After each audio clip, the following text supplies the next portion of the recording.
Welcome to the PFP podcast from the Personal Finance Society, a place of thought-provoking discussion from the world of financial planning and beyond. I'm Tim Hurst, Social Media and Production Manager at the Personal Finance Society.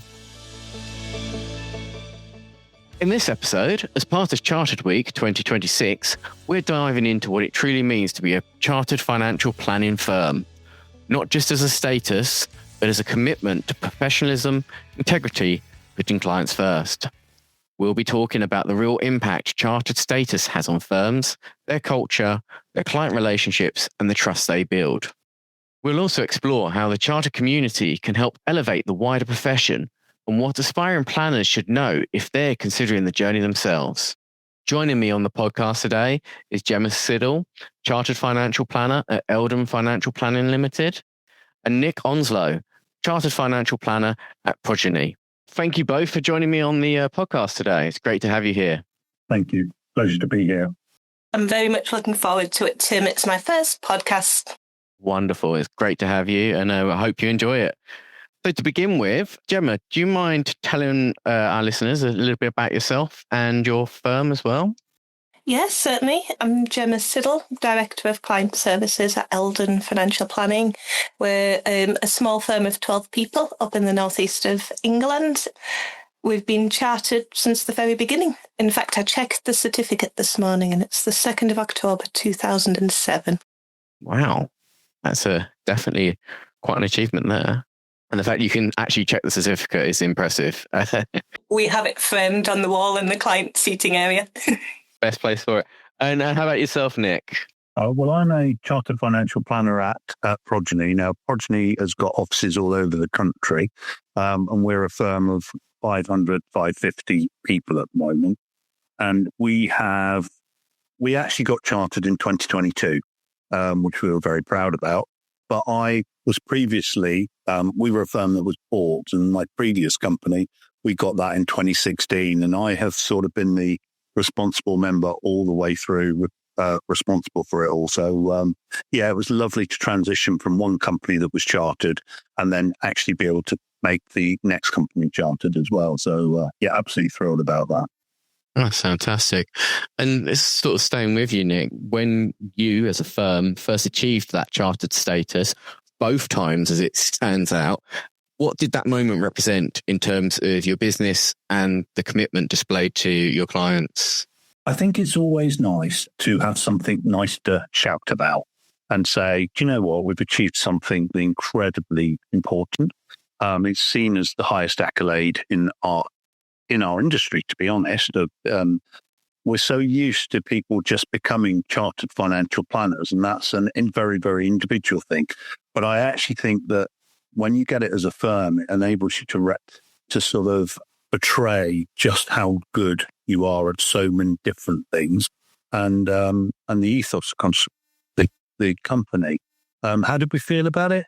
We were absolutely thrilled, and I know the board was absolutely thrilled to achieve that status, and long may we carry on achieving that status.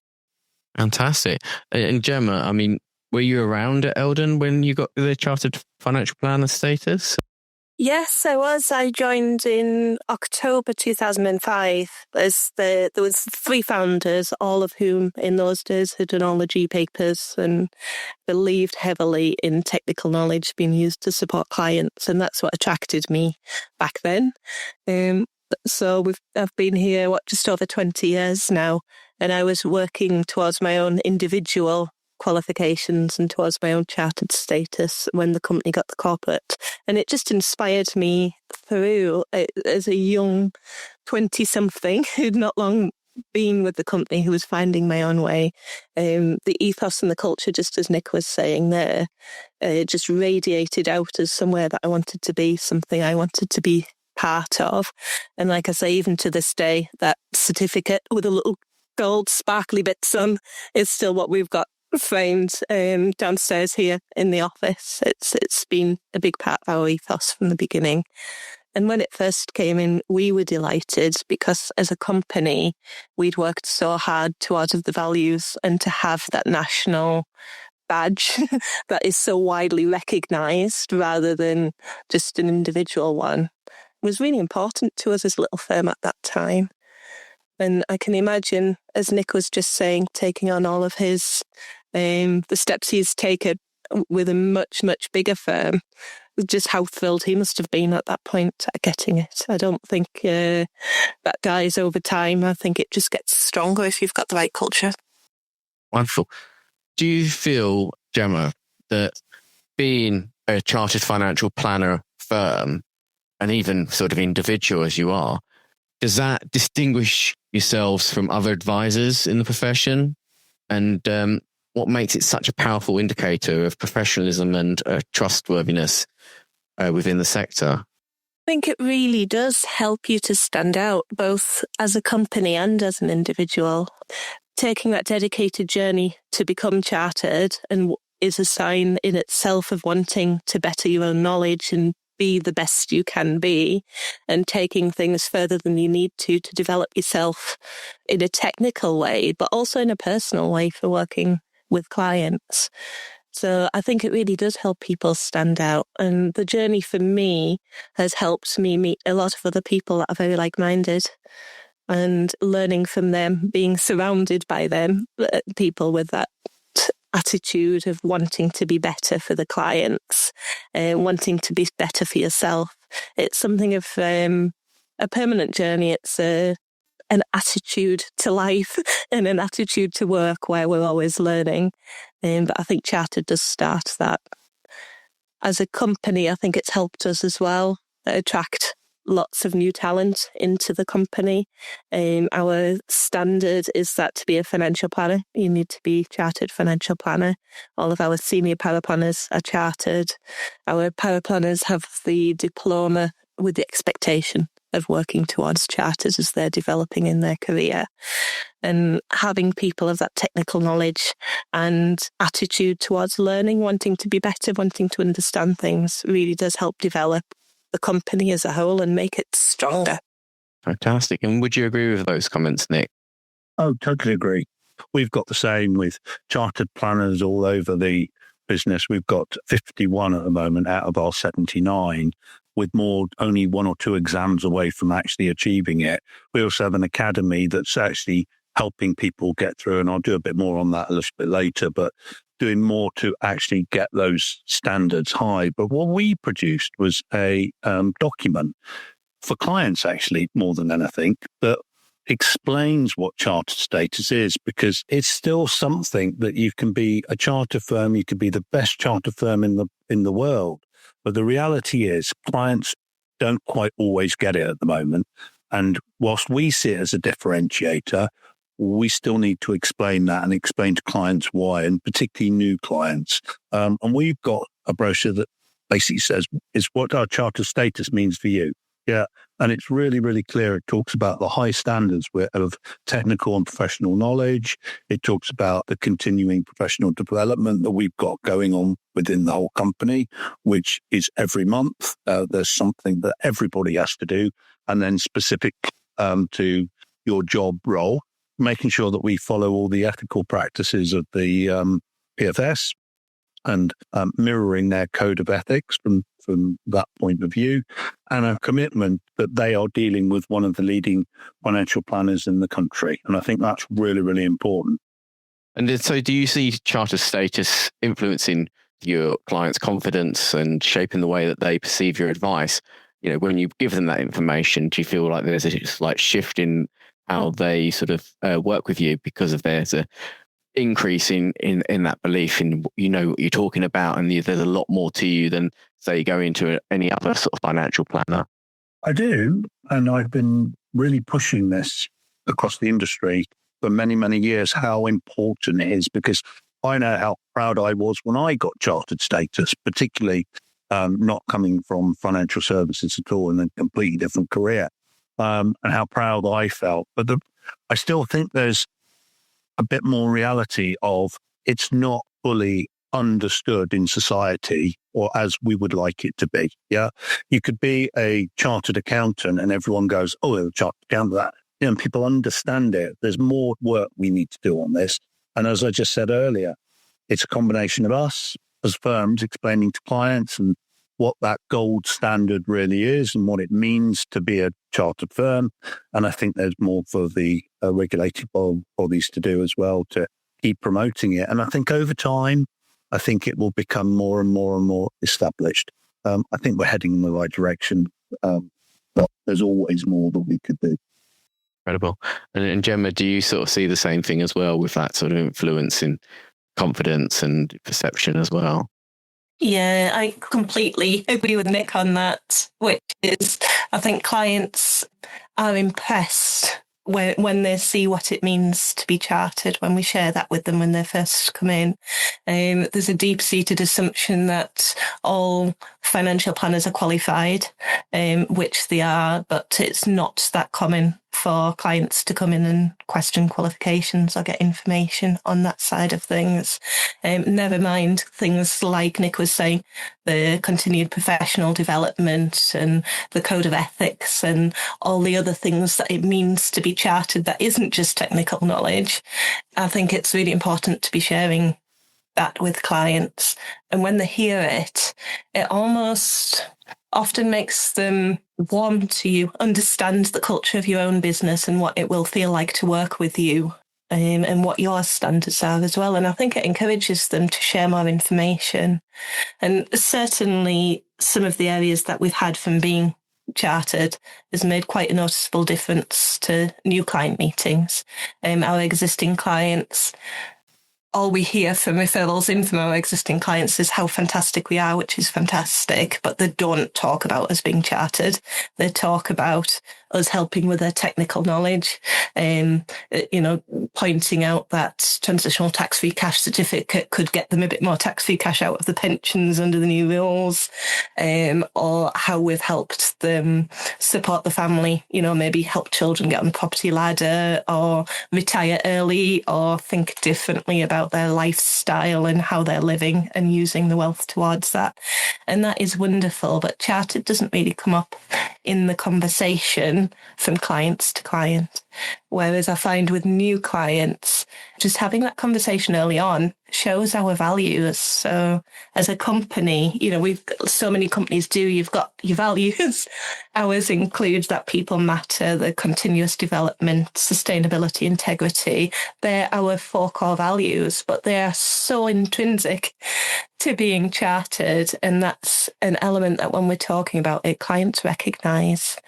And it adds the trust from the clients at a very early stage in the conversations, I tend to find. And as much as anything, I think it's the enthusiasm with which we talk about it. We're not just sitting there in a meeting going, yeah, we're a chartered firm, we're chartered financial planners, isn't that great? It is all the other bits around the edge that count, and the enthusiasm that we have for it, and the learning. The fact that we're learning this stuff and we're knowing this stuff and we'll use it to help clients on their journey. It might have got an extra point to back up some of what Gemma said.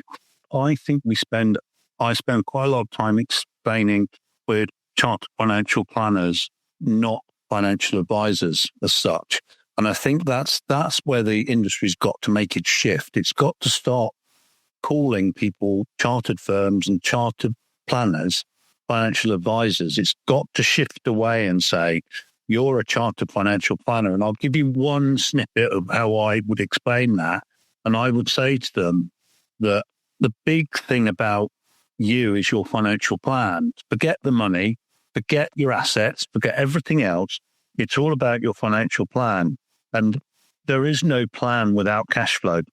It's as simple as that. If you can't see into the future about what clients' decisions are, you can't actually really do anything with them except almost guess that, that will roughly happen and you should be all right there.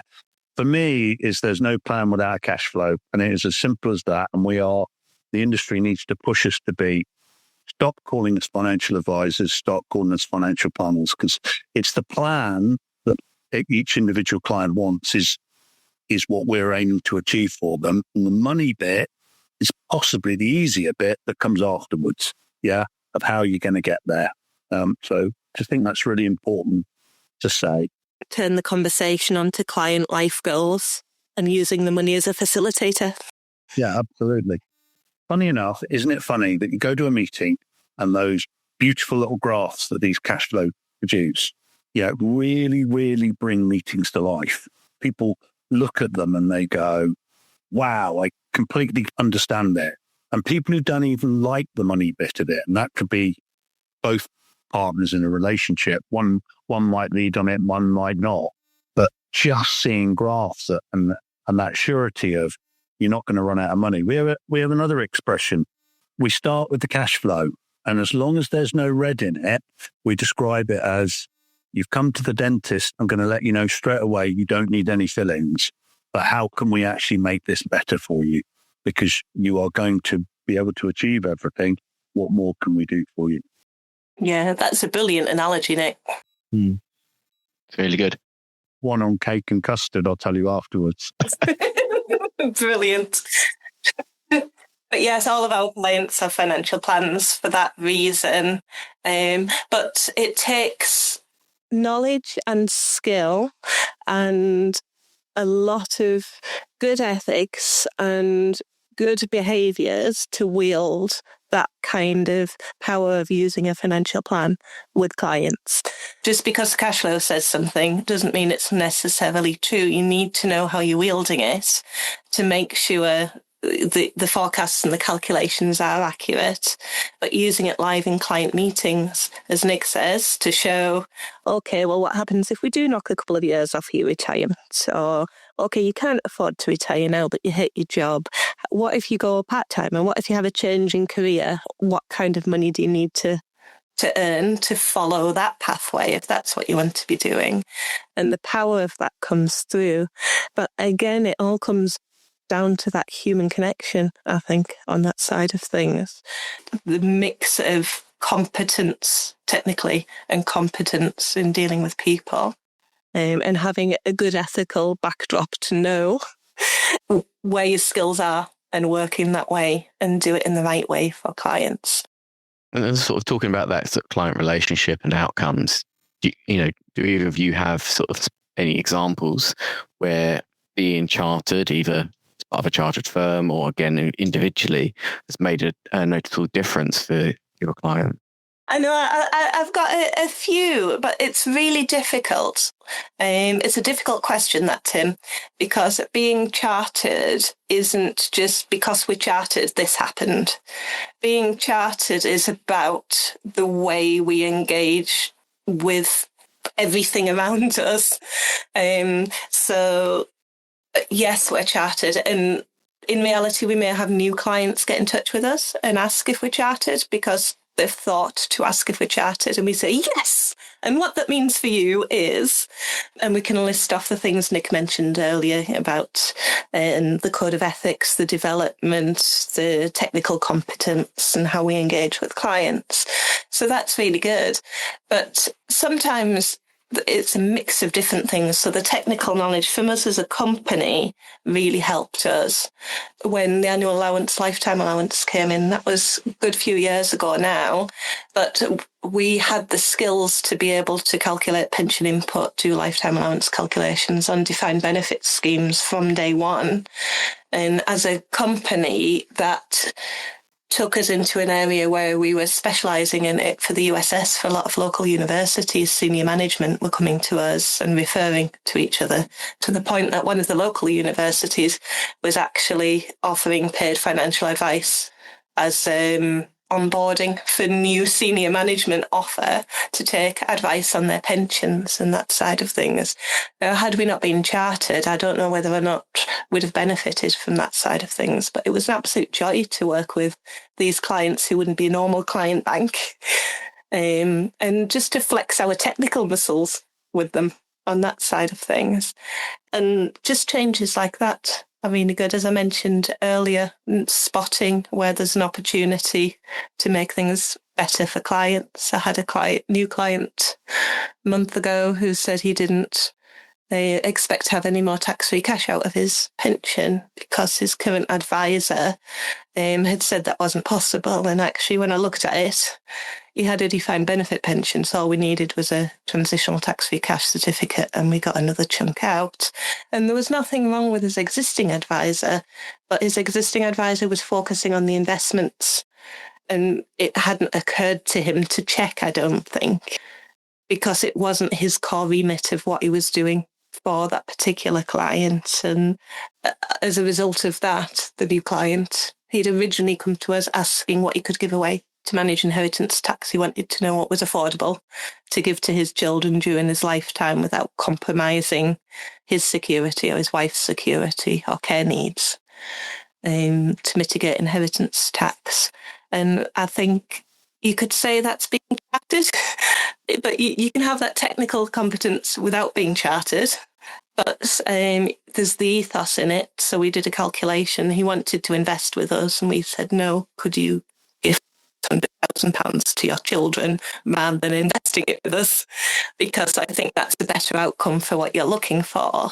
And when you're looking at that, you're looking ethics, the codes of ethics, the doing the right thing on that side of things rather than catching a client. There's so many different areas that chartered means and is part of. It's hard to say that because I was chartered, that was this outcome for a client.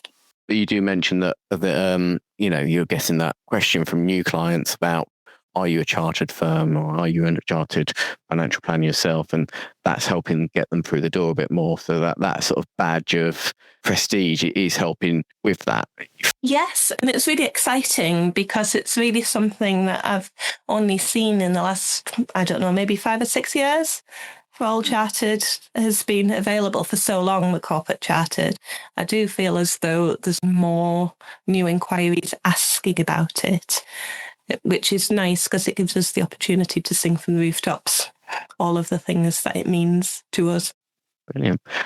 Nick, coming back to you, were there any examples that you had about being chartered making a noticeable difference? I think what chartered does is it makes you think different.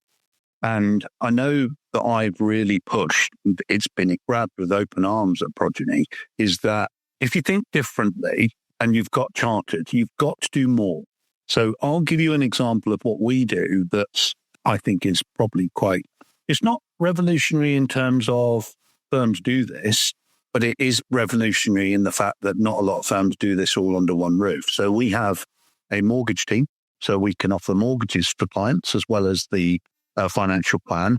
But we also have a legal and tax firm under one roof, which also allows people to do their wills, powers of attorney, probate, tax returns, all under one roof, change of house ownership.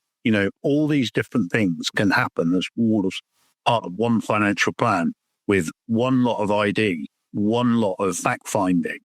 And we have found that to be incredibly powerful from that point of view. We also have our own asset management team who work really based on getting the best financial plans that they can together working with the planners really to make sure that they're producing the type of investments that actually our clients want. And I think that's really important. However, it's not about being chartered it's the professional map. And we've been embedding that for quite a while now. We are using slightly different language, for some of the ways to do it. But in essence, we are pushing that professional map across the whole company. But I do think planners, it's about going above and beyond. Yeah. It's not just sat there just doing, we did this financially for you. It's what else? It's that human factor, which is why so many planners become trusted friends, really, of families. That's how you get the information out of people that makes you go that they would never tell anyone else. And I'll give you a really, really quick example of, I sat with a client 2 or 3 years ago, and she had come in with her husband had died the year before. She had a bag of information. She hadn't done probate. She hadn't done tax returns. She had just done nothing. And we just sent her out to individual people around the business.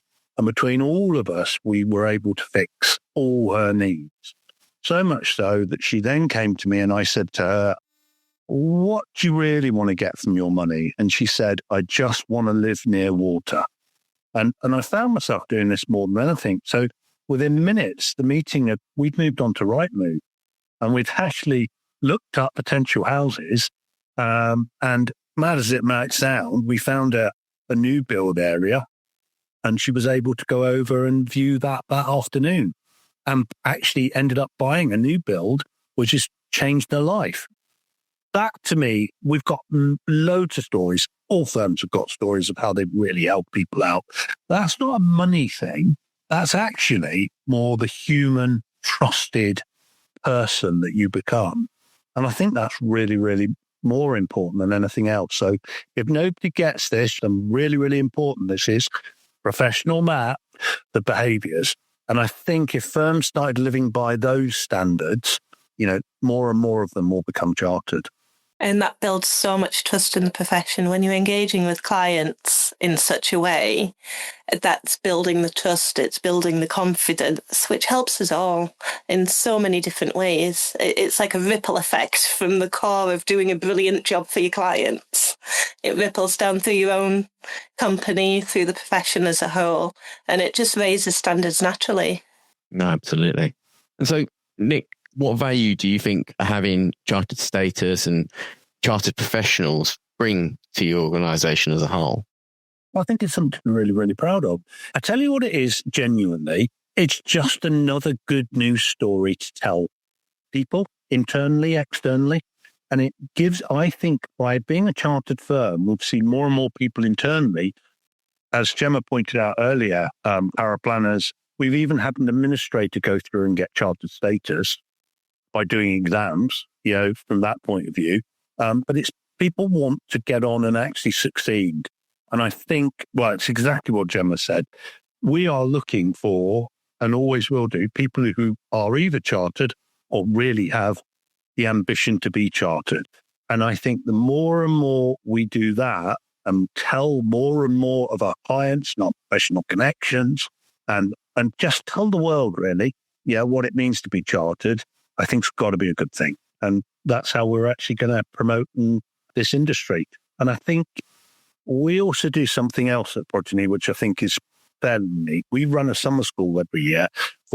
Last year, we had 24 kids from year 11 to year 13 across the country, who came and they learned everything from mortgages to AI to financial planning to the chartered insurance came in as well and talked about insurance. It's not about getting them into financial planning. It's about telling them about financial services and just saying this is a fantastic career and we need more and more and more people to join it and stop it being that, I never thought of that career. It's to try and actually boost it to being the career that we want people to achieve or aspire to in the future. I think that's where we're at. And I think that's great. And I will give you a quick success story from this year's one. We actually, because they were 18 and not going to university, we were able to recruit them within a month of finishing that summer school. And now we've got lots of others that we've kept in touch with over the years. And it's not about them joining Progeny. It's about them finding careers in financial services that, that we help to actually inspire them to do. That's fantastic, Nick. If I could just add on to that as well, everything Nick's saying we see reflected through. We're a much smaller firm, so don't have that capacity. But we volunteer at a lot of local schools, careers fairs. We have work placements from students in the office for sometimes several days, sometimes a week at a time. But what we hear from these young people is what is the pathway in? And having a chartered status at that level of qualification, something to target for, very clearly in their minds aligns us with other professions. And I think that's really important to have something that is that shining light for them to work towards. Because increasingly we see people choosing this as a first career, which 25 years ago when I started, it was often a second career. And kind of going again to become financial planner. But we're seeing it from new people. And I do think Chartered's been a huge part of that, is seeing that professional mark and being able to achieve that professional mark in this area that they recognise from things like accountancy without needing a degree. Yeah, fantastic. Gemma, how could more firms, or individuals becoming chartered help raise overall standards across the profession, do you think? I think standards across the profession can be raised in so many different ways. But again, we're coming back to, at the risk of sounding like a stuck record, we're coming back to the core of what it means to be chartered. Because once you've got your mindset of working towards your exams, it's not just a case of, I'm just going to get my diploma, I'll aim to do it in maybe 18 months to 2 years. The chartered process takes longer, and it develops a habitual pattern of improving yourself. Quite often when you get to chartered, it's not a case of, yes, I made it, fantastic, I'm done. You've built that ritual, that habit of learning and developing yourself through. And I think you want to learn in other areas, and there's so many different areas available. I've done coaching courses, I've done Open Union Business Administration. We've had some of our team do kinder courses, solar courses, step courses. There's so many ways that you can improve yourself.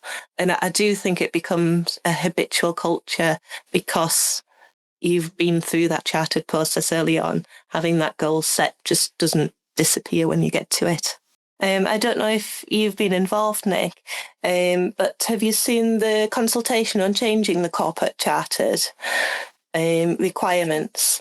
We've been quite involved in that, and it's beautiful. We look at it, it's a lot of work, but we're looking at it and it's going, look at these policies for your people. What's your impact on your community? What's your impact on client lives? That isn't just checkbox chartered. Is being taken into account. So I feel as though we haven't got the final version out yet because, to be honest, filling in that example one is a lot, and I mean a lot of work, hours and hours. They want evidence of our charitable fund and evidence of this and that and the other. But these things need to be taken into an account in what a good firm looks like and where a good firm's place is in the community, both the profession but the wider community. So I have seen it, by the way. You've reminded me I need to do it. So thanks for that. So it was when I got presented with something like 21 or 23 sections to fill in, my eyes nearly fell out of my head, and I was like, oh my gosh, that's a lot of work. But it does mean you can drip feed it in as you go along. But I think they are raising the standards as far as chartered firms go. I think what you said is absolutely spot on, and I will hopefully just jump straight in and be one of the first ones to apply. I'll race you to it, Nick. They'll come back when your actual application's due.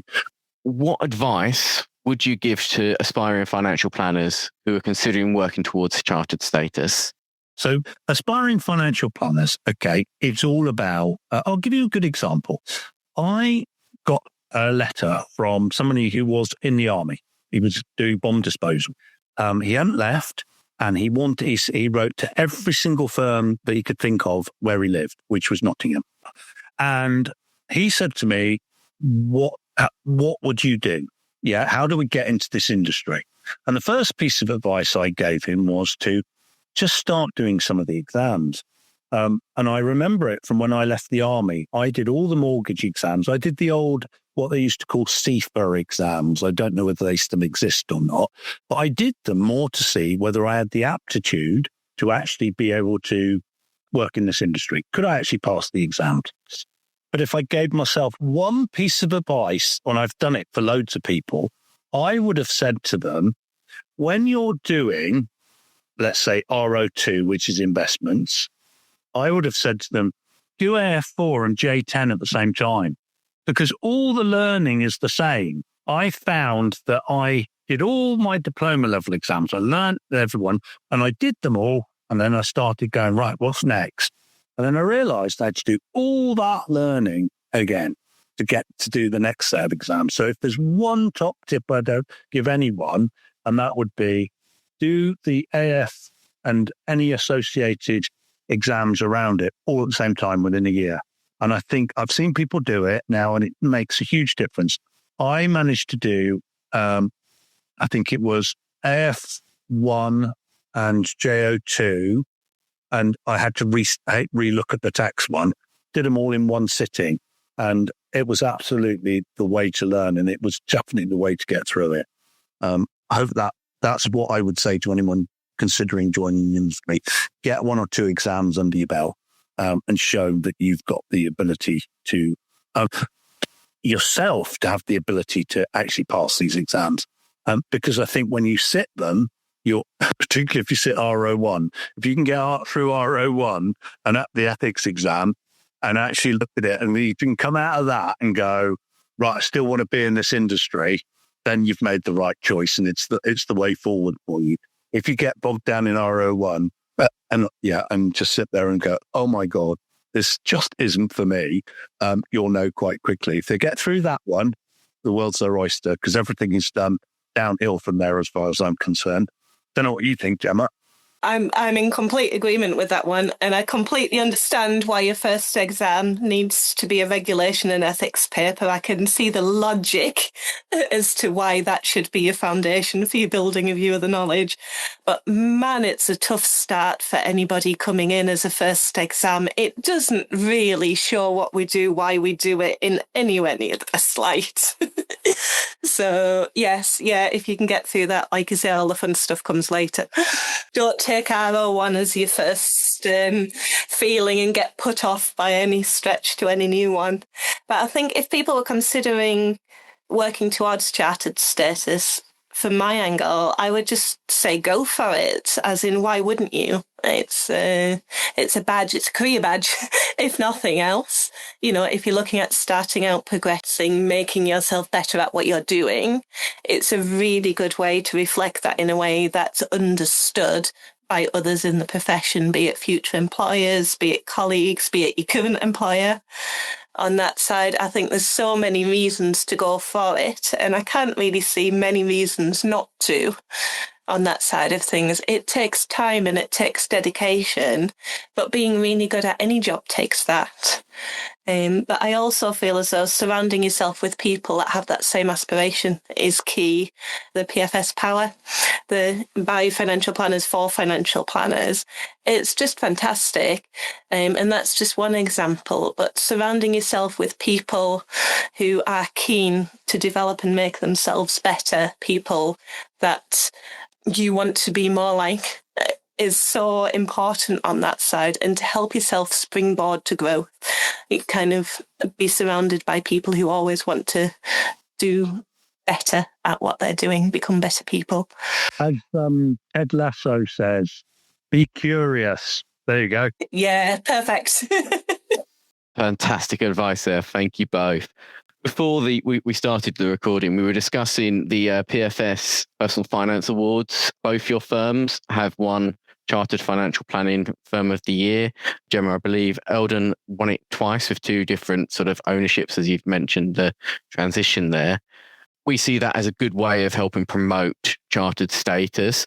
But what more do you think the profession can do to promote or support individuals working towards that sort of chartered status and promoting it a bit more as well?